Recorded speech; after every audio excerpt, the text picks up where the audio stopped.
जी बिस्मिल्लाहिर्रहमानिर्रहीम अस्सलामु अलैकुम वरहमतुल्लाहि वबरकातुहू। मेरा नाम है डॉक्टर मोहम्मद मुज़म्मिल हसन। एक नए सेशन के साथ आपकी खिदमत में हाजिर हैं। वीडियो स्टार्ट करने से पहले मेरे साथ मिलकर दरूद शरीफ पढ़ लें। अल्लाहुम्मा सल्ली अला सय्यिदिना व मौलाना मुहम्मदिन व अला आलि सय्यिदिना व मौलाना मुहम्मदिन कमा तुहिब्बु व तर्ज़ा लहू सल्लल्लाहु अलैहि वसल्लम। आज की वीडियो हम बनाने जा रहे हैं चिचड़ों का बंदोबस्त कैसे करना है फार्म पे, और इसके साथ साथ मक्खियों का बंदोबस्त आपने फार्म पे कैसे करना है। और एक बीमारी इस वक्त बड़ी कॉमन है जो कि हर साल बेचारे हमारे फार्मर जो हैं हर साल ही नुकसान उठाते हैं कि उनके जानवरों के जो पेशाब में ब्लड आने लग जाता है। गर्मी के मौसम में मार्च का महीना जैसे ही चढ़ा है तो लोगों के मैसेजेस आने शुरू हो गए हैं, और मेरा ख्याल ये है कि हफ्ते में 4-5 केसेस तो मुझे व्हाट्सएप पे रिपोर्ट हो जाते हैं। छोटा फार्मर बड़ा नुकसान करता है। अगर मोहतात अंदाजे की बात की जाए तो करोड़ों रुपए का नुकसान जो है हर साल गर्मी के मौसम में हमारा छोटा फार्मर जो है इस रक्त मूत्र की बीमारी की वजह से कर लेता है पूरे पाकिस्तान में, और हर साल करता है। ठीक है जी। तो मैं चाहता हूं कि हम इस नुकसान से बचें।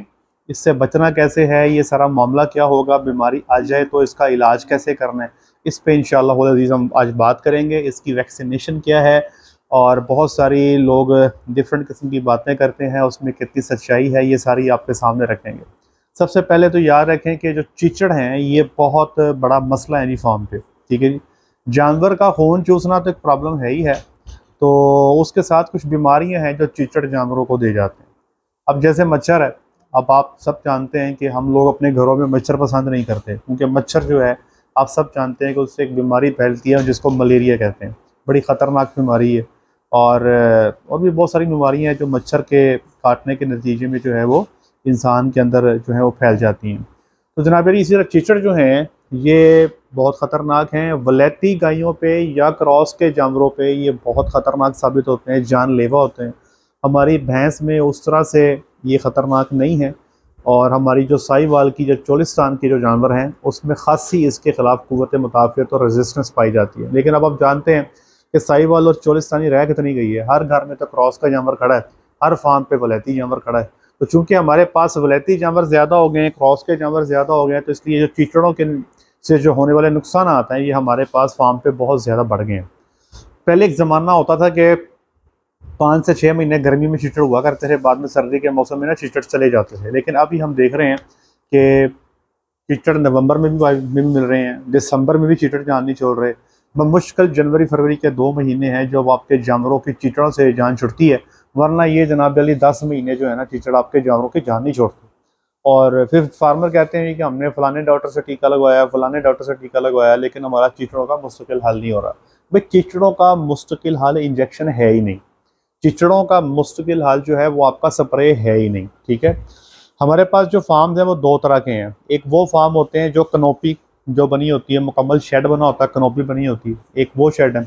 और दूसरे शेड हमारे पास वो हैं जो लोगों ने अमूमी तौर पे ईंटों की मदद से जो है कंक्रीट की छतें बनाई होती हैं और ईंटों के पिलर बनाए होते हैं। वो तमाम जगह जहाँ पर शेड ईंटों के बने हुए हैं और वहाँ पर ईंटों के दरमियान सुराख मौजूद हैं, उन जगहों पे आप चिचड़ों को ख़त्म नहीं कर सकते इंजेक्शन और स्प्रे की मदद से। ठीक है जी। आपको बार बार इंजेक्शन लगाने पड़ेंगे, बार बार स्प्रे करनी पड़ेगी। जो इंजेक्शन आप लगाते हैं ना आइवरमेक्टिन का जानवर के खाल के नीचे, ये 21 दिन के बाद अपना असर जो है ये ज़ायल कर जाता है जानवर में। इसका मतलब ये हुआ कि अगर आज आप किसी जानवर को आइवरमेक्टिन लगा रहे हो, 21 दिन तक तो वो चिचड़ों के खिलाफ मौसर होगा, लेकिन जैसे ही 21 दिन गुजर जाएंगे तो उसके बाद जो दोबारा चिचड़ जानवर पे लगेंगे तो वो आइवरमेक्टिन उसके खिलाफ काम नहीं करेगा। इसका मतलब ये हुआ कि आपको हर 21 दिन बाद आइवरमेक्टिन लगाना पड़ेगा। अब अच्छे ब्रांड का जो आइवरमेक्टिन है वो सस्ता भी नहीं है, महंगा है, इतना खर्चा भी नहीं आप फार्म पे कर सकते। फिर जब स्प्रे की हम बात करते हैं, जो साइपरमेथ्रिन का स्प्रे है वो जानवर के ऊपर आपने किया, वक्ती तौर पे जो उसके ऊपर चिचड़ लगे हैं वो मर जाते हैं, लेकिन वो भी 3-4 दिन के बाद जब दोबारा चिचड़ आता है तो वो दोबारा फिर जानवर को जो है वो चिमड़ जाता है, लग जाता है। और इसलिए अगर आपके पास ईंटों के शेड बने हुए हैं और वहाँ पे क्रैक्स मौजूद हैं, तो उसका चिचड़ से बचने का तो एक ही तरीका है कि हर 21 दिन पर आइवरमेक्टिन का टीका लगाया जाए, और हर 15 दिन के बाद मगरिब की नमाज के बाद अपने पूरे शेड को आपने साइपरमेथ्रिन का स्प्रे करवाना। साइपरमेथ्रिन का जो स्प्रे जानवरों पे किया जाता है वो 1.5 सीसी साइपरमेथ्रिन 1 लीटर पानी में मिला के किया जाता है। और अगर आपने शेड पे स्प्रे करनी है तो 10 सीसी साइपरमेथ्रिन जो है 1 लीटर पानी में मिला के करनी है। और उस शेड पे कम से कम 15 से 16 घंटे जो है वहाँ पे आपने जानवर दाखिल नहीं करने। ठीक है, अगर आप समझते हैं कि आपके पास कोई ऐसी जगह नहीं है कि आप जानवरों को शिफ्ट कर सकें, शेड है ही एक है, तो फिर आप 1.5 सीसी साइपरमेथ्रिन 1 लीटर पानी में मिला के जानवरों की मौजूदगी में भी अपने शेड पे स्प्रे कर सकते हैं। लेकिन ये रूटीन के साथ आपको हर 15 दिन पे करना पड़ेगा, इंजेक्शन आपको हर 21 दिन पे लगाना पड़ेगा। अब आप इसकी कॉस्ट देख लें, इसका खर्चा देख लें, ये ढेर बन जाता है। ठीक है जी, इसका एक ही हल है, एक दफ़ा पैसे इकट्ठे करें और अपने फार्म के जितनी भी दीवारें हैं ये प्लस्तर करवाएं, जैसे ये प्लस्तर हुआ हुआ। ठीक है, अब यहाँ पे किसी जगह पे भी चिचड़ छुप नहीं सकता क्योंकि जगह ही नहीं है छुपने की। अगर यहाँ पर कोई सुराख होगा तो चिचड़ की जो मादा है वो यहाँ पर छुप जाएगी, यहाँ पे अंडे देगी, उससे चिचड़ बनेंगे, वो रात के टाइम बाहर निकलेंगे और जानवरों को जाके वो लग जाएंगे। तो चिचड़ों के छुपने की जो जगह है वो चाहे आपकी छतों पे सुराख हैं, चाहे आपके पिलर में सुराख हैं, खुरलियों के अंदर सुराख हैं, इन सब को आपको प्लस्तर करवाना पड़ेगा, फिर जाके आपकी मुस्तकिल जान जो है चिचड़ों से छुट जाएगी। आप ये सुन के हैरान होंगे कि हमारे पास वलैती जानवरों के जितने शेड हैं अल्हम्दुलिल्लाह हमारे पास किसी फार्म पे चिचड़ है ही नहीं, अल्हम्दुलिल्लाह एक भी नहीं है। लेकिन वो हमारे कई सारे फार्मर ऐसे हैं जिनके पास 4-4 जानवर होते हैं और उनके पास अगर आप चले जाएँ तो 300-400 चिचड़ इकट्ठा करना वहाँ से मसला ही कोई नहीं है। तो आपको इसके ऊपर काम करना पड़ेगा, प्लस्तर करवाना पड़ेगा, तो इंशाअल्लाह अज़ीज़ आपके चिचड़ों से खलासी हो जाएगी। बहरहाल चिचड़ का तो मैंने आपको बता दिया। जो साइपरमेथ्रिन का स्प्रे है, अभी लोग मक्खी मच्छर की बड़ी बात कर रहे हैं, तो फॉगर मशीन मिलती है। अगर आप इलाके के 5-6 फार्मर मिलके फॉगर मशीन ले लें तो उस फॉगर मशीन में साइपरमेथ्रिन और डीजल डाल के वो अपने फार्म पे सुबह शाम अगर आप फॉगिंग कर दें तो इंशाअल्लाह अज़ीज़ आपके फार्म पे मक्खी मच्छर मुकम्मल तौर पे ख़त्म हो जाएगा। यही इसका मुस्तकिल और परमानेंट हल है। अब आ जाए रत मूत्र की तरफ। ये बीमारी जो है ये चिचड़ के थूक के ज़रिए, जब किसी जानवर का खून पीता है चिचड़, तो ये बीमारी जो है जानवर के अंदर फैल जाती है। अब ये चिचड़ बीमारी लेता कहाँ से है? कोई जानवर ऐसा जो बीमार है जिसमें ये मसला चल रहा है, चिचड़ उसका खून चूसता है, तो उसके खून से ही बीमारी पहले चिचड़ में आती है, फिर आगे चिचड़ जो है वो दूसरे जानवरों के अंदर जो है अपने थूक के ज़रिए इस बीमारी को फैलाता चला जाता है। बीमारी में जो इलामात हैं वो क्या हैं? जानवर को टेम्परेचर बहुत ज़्यादा हो जाता है, शदीद टेम्परेचर हो जाता है, 106 107 तक टेम्परेचर हो जाता है, जानवर डल हो जाता है, उनकी आंखें जो हैं वो नीचे को गिर जाती हैं, कान नीचे को गिर जाते हैं, गर्दन जानवर की नीचे को हेड डाउन हो जाता है और जानवर देखने में शदीद किस्म की डिप्रेशन का जो है शिकार लगता है। आपको दूर से नज़र आता है कि यार इस जानवर के साथ कोई मसला है। मेरा एक मशवरा है आपको कि अगर आपको गर्मी के मौसम में अपने जानवर में सिर्फ यही इलामात मिल जाएँ कि शदीद टेम्परेचर है, जानवर डल है, तो फिर रत मूत्रे का इंतज़ार ना करें, फौरी तौर पे ट्रीटमेंट कर दें, जो मैं भी आगे जाके आपको बताने वाला हूँ। अब वहाँ पर जहाँ पर तो जानवर जो है जी आपके 2-4 मौजूद हैं, वहाँ पे हर जानवर पे नज़र रखना आसान है, लेकिन वो शेड्स जहाँ पे जानवर ज़्यादा हैं, 200-400-500 जानवर हैं, तो बाज़ औक़ात ऐसे होता है कि जानवर जो है वो थोड़ा सा निगलेक्ट हो जाता है, उसकी समझ नहीं आती, जानवर 2 या 3 दिन बाद जाके जो है उस पर फार्मर की नज़र पड़ती है। वो फार्म जहाँ पे डॉक्टर मौजूद हैं वो तो डेफिनेटली सुबह शाम जानवरों पे नज़र रखते हैं, लेकिन बाज़ औक़ात फार्मर की नज़र से जानवर ओझल हो जाता है। तो जनाब अली, ये बीमारी जो है इसमें टेम्परेचर आ गया, डलनेस आ गई, इसमें कॉन्स्टिपेशन कब्ज़ भी हो सकती है, इसमें जानवर को डायरिया या मोक भी लग सकती है और जानवर के तो पेशाब में खून आता है जनाब, ठीक ठाक किस्म का खून जो है जानवर निकालना शुरू कर देता है। और अगर जानवर की प्रॉपर ट्रीटमेंट ना की जाए तो एडवांस केसेस में जानवर के अंदर नर्वस साइन आते हैं। नर्वस साइन से मुराद दिमागी तौर पे जानवर जो है ना हिल जाता है, उसको इन कोऑर्डिनेशन का प्रॉब्लम आता है, चलने फिरने में मुश्किलात का सामना करना पड़ता है और जानवर की डेथ भी हो सकती है। हमने कई जानवरों की डेथ होती देखी है इस बीमारी के साथ, जानवर जो है अल्लाह को प्यारे हो जाते हैं, इसलिए इसका ख्याल करना बहुत ज़रूरी है। अब इस बीमारी में इलामात तो मैंने आपको बता दी, अब इसका इलाज कैसे करना है। इलाज से पहले चले जाते हैं हम इस बीमारी की प्रिवेंशन हमने कैसे करनी है, इससे बचना कैसे है, इलाज तो बाद में करेंगे।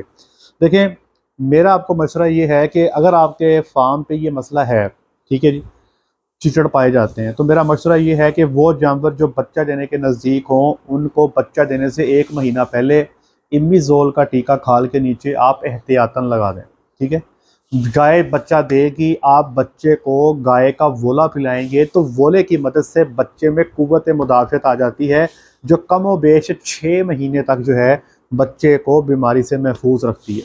नंबर 1। नंबर 2, बेहतर है एहतियातन बच्चा जैसे ही पैदा हो उसको ब्यूटालेक्स और इमिजोल का टीका पैदाइश के वक्त जो है आप लगा दें, एक्स्ट्रा जो है ना आपकी केयर हो जाती है। तीसरे नंबर पे ये बीमारी जो है 9 महीने से जो बच्चे नीचे हैं उनमें हल्की नोयत की आती है, लेकिन अगर जानवर बड़ा है, साल 2-3 साल का जानवर है, तो उसमें ये बीमारी काफ़ी शदीद आती है और शदीद नोयत की होती है, एक्सपायरी तक चली जाती है।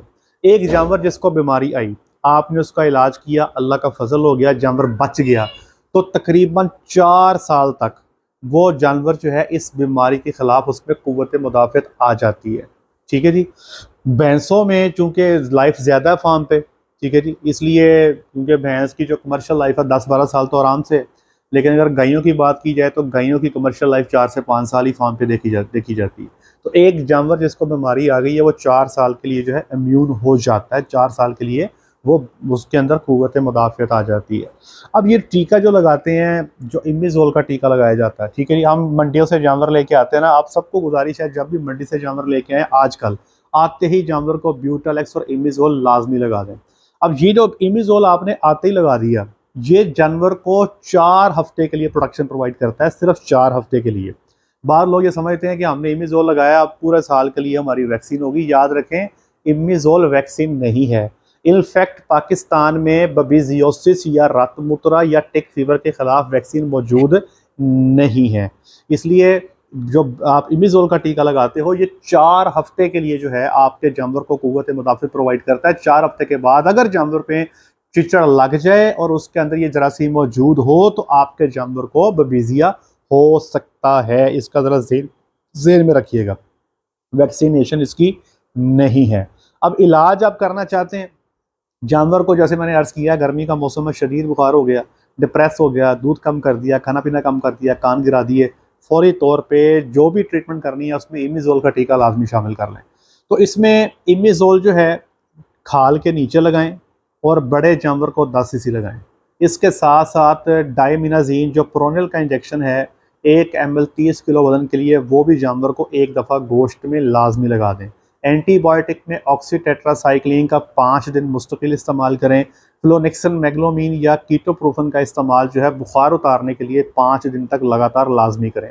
अब इस बीमारी में ना कई दफ़ा ऐसे होता है कि जानवर रिकवरी के बाद ना जी जल्दी खुराक पर नहीं आता। लोग कंप्लेंट करते हैं कि जी हमारा यूरिन तो जानवर का ठीक हो गया, पेशाब से ब्लड तो नहीं आ रहा, लेकिन जानवर जो है ना जी वो खा पी नहीं रहा और उसको कब्ज़ भी हो गई है। तो यहाँ पर जैसे ही आप ट्रीटमेंट स्टार्ट करें तो जानवर को साथ ही साथ फ्लूइड थेरेपी और मल्टीविटामिन्स, फ्लूइड थेरेपी आपने करनी कम से कम 4 से 5 लीटर बड़े जानवर को डेक्सोस लगाएं, उसमें एमिवाइकॉम शामिल कर लें, न्यू डेकाफास्फन शामिल कर लें, उसके अंदर अल्लाह भला करे आपका जो है आप ये सेलिवेट शामिल कर लें, सियानोकॉप शामिल कर लें। ये चीज़ें जो हैं जानवर का इम्यून सिस्टम भी बेहतर करती हैं, तो ये ज़रूर शामिल करें। जानवर इससे जल्दी इनटेक पे भी आ जाएगा। अमूमी तौर पे जो ट्रीटमेंट फील्ड में की जाती है ऑक्सीटेट्रासाइक्लिन, इमिजोल और लॉक्सिन लगा के छोड़ दिया जाता है। फ्लूइड थेरेपी हमारी फील्ड में बहुत कम लोग करते हैं। अगर आपके पास ये मसला बन गया है तो फ्लूइड थेरेपी 4 से 5 दिन लगातार करें, आप देखेंगे आपका जानवर जल्दी रिकवर हो जाएगा, कॉन्स्टिपेशन भी नहीं होगी और खुराक जो है उसकी वो भी इंशाल्लाह जल्दी बहाल हो जाएगी और वो जल्दी जो है अपने पैरों पे आ जाएगा। एक रतमूत्रा होता है जानवर को बच्चा देने के फौरी बाद, ठीक है, उसमें आपने ख्याल ये करना है अगर जानवर की खुराक ठीक है, जानवर का टेम्परेचर नॉर्मल या सब नॉर्मल है और उसके पेशाब में ब्लड आ रहा है, तो ये फिर आपका जो प्रॉब्लम है ये टिक फीवर का नहीं है, इसको पीपीएच कहते हैं, जो फास्फोरस की कमी से होता है। उसमें सिंपल आपने डेक्सोज में फास्फोरस मिला के न्यू डेकाफास्फन या एसिड सोडियम फास्फेट मिला के देना होता है, 3-4 दिन में जानवर कवर कर जाता है। तो ये डिफरेंशियल डायग्नोसिस जो है ये आपका डॉक्टर करेंगे। और एक और मजीद बात आपसे कर दूं कि जो इमिजोल है ये रिएक्शन कर जाता है समटाइम, इसलिए ट्रीटमेंट जो है हमेशा डॉक्टर की निगरानी में करवानी है, ट्रीटमेंट आपने खुद नहीं करनी। एट दी एंड सेशन ख़त्म करने से पहले ये बता दूं कि ये जो टिक फीवर है या जो बबेजियोसिस है इसका सबसे बड़ा प्रॉब्लम ये है कि ये बीमारी ज़ूनोटिक है, मतलब ये जानवरों से इंसानों में, इंसानों से जानवरों में ऐसे फैल सकती है। अपना ख्याल रखें, ये बीमारी आपको भी नुकसान पहुंचा सकती है, इसलिए बेहतर ये है कि आज ही अपने पूरे फार्म पे प्लस्तर कर लें और चिचड़ों के खिलाफ जंग शुरू कर दें, ताकि हमें इलाज ना करना पड़े। हम जो पैसे लगा रहे हैं प्रिवेंशन पे लगाएं, और जो करोड़ों का नुकसान हम हर साल अपने फार्मर्स हम कर जाते हैं उससे बचें और उससे अपने आप को बचाएं। और एक टीका जो है ये मैंने आपको बताया है, ब्यूटालेक्स इमिजोल, ये प्रोनिल, ये हर फार्म पे गर्मी के मौसम में मौजूद रहना चाहिए, ताकि जब भी कभी आप वो प्रॉब्लम देखें आप फौरी तौर पे जो है डॉक्टर को बुला के ये ट्रीटमेंट लाजमी करवाएं। क्योंकि बाद औक़ात ऐसे होता है कि ये चूँकि इंजेक्शन महंगे हैं तो ये हर डॉक्टर के पास उसकी किट में मौजूद नहीं होते। तो अगर आपके पास मौजूद होंगे, डॉक्टर साहब आ गए हैं, वो फैसला करते हैं जी कि हमें ये इंजेक्शन लगाने, तो आप फौरी उठा के दें, भाई ये पड़े इंजेक्शन आप लगा दें, ताकि जानवर का फौरी तौर पे जो है वो इलाज किया जा सके। उम्मीद करते हैं आप अपने जानवरों का खूब ख्याल रखेंगे और चिचड़ों के खिलाफ जंग स्टार्ट कर देंगे। आज के लिए इतना ही, अपना ख्याल रखें, दुआओं में याद रखें, 5 वक्त की नमाज बाजमात अदा करें। अस्सलामु अलैकुम वरहमतुल्लाहि वबरकातुहू।